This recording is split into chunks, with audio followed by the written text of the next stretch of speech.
Before we understand what is actually prostate cancer, why don't we first learn the critical structure of the prostate? Prostate is basically a walnut-shaped structure located just below the bladder and in front of a rectum. It basically wraps around the urethra, that is the tube carrying urine through the penis. So, what is the connection between this prostate, that is the gland, and the prostate cancer? Prostate cancer is a malignant tumor that originates in the prostate gland. The cancer may eventually spread through the blood and lymph fluid to the other organs. Sounds pretty terrifying, right? But relax, my friends. Fortunately, prostate cancer tends to be slow-growing compared to the other cancers.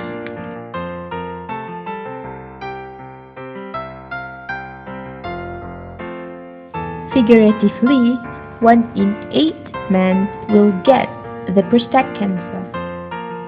Would you like to be the special 1 in 8 person? For sure it won't. So, let us review this checklist and make sure that we are free from any of the following symptoms, be it early or advanced. Early prostate cancer symptoms including inability to have an erection, bloody urine, and painful ejaculation.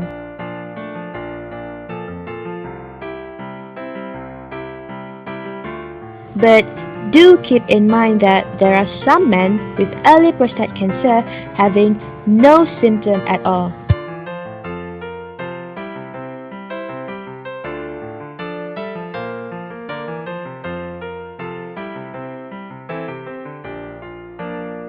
For the advanced cancer, you should pay serious attention on the following symptoms: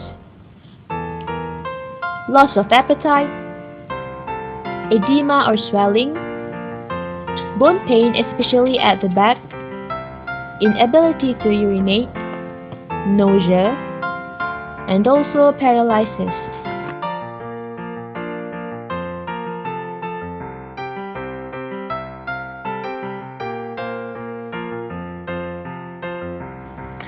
Besides having those symptoms in check, we also have to take into account these following risk factors to fully elaborate your chances of having this prostate cancer. First, the risk factor. In Malaysia, Chinese people dominantly getting diagnosed with this cancer. Second, family history. Your risk of getting the prostate cancer increases if there are first-degree relatives with this cancer. Next, the age of above 40 years old also contributing to a higher chance of being diagnosed with prostate cancer. Lastly, for those who are practicing a diet rich in meat and lacking fiber, you are in danger, as researchers found out that this could significantly lead you towards getting a prostate cancer.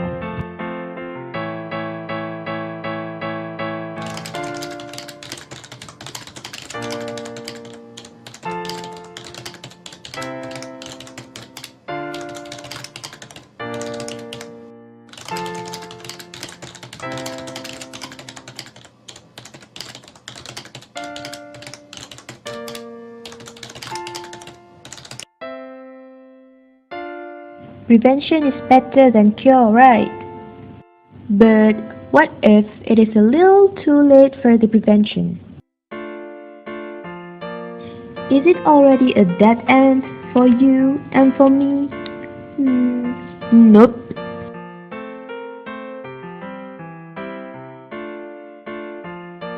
So, fret not, because there are always various treatments available for different stages of prostate cancer.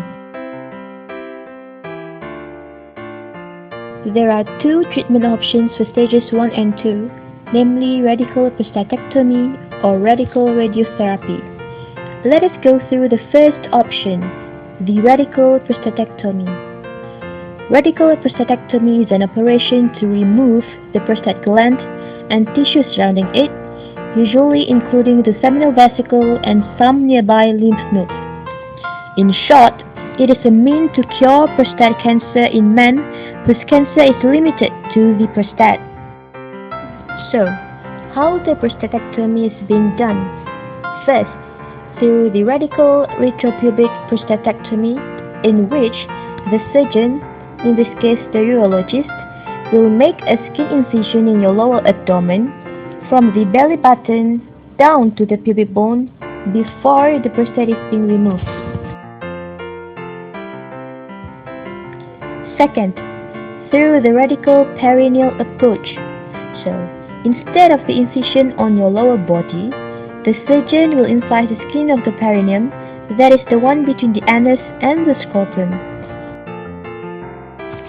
On the other hand, radiotherapy or the external beam radiation therapy, the EBRT, must be applied to those patients having a confirmed pathologic diagnosis of cancer that is clinically confined to the prostate and or surrounding tissues.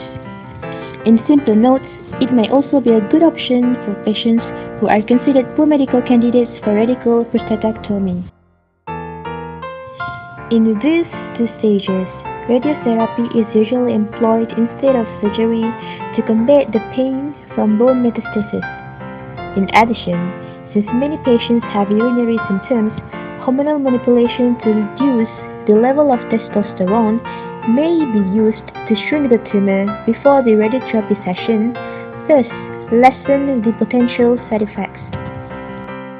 For advanced cancer that has spread outside the prostate and its surrounding structures, there are two options to treat this type of cancer.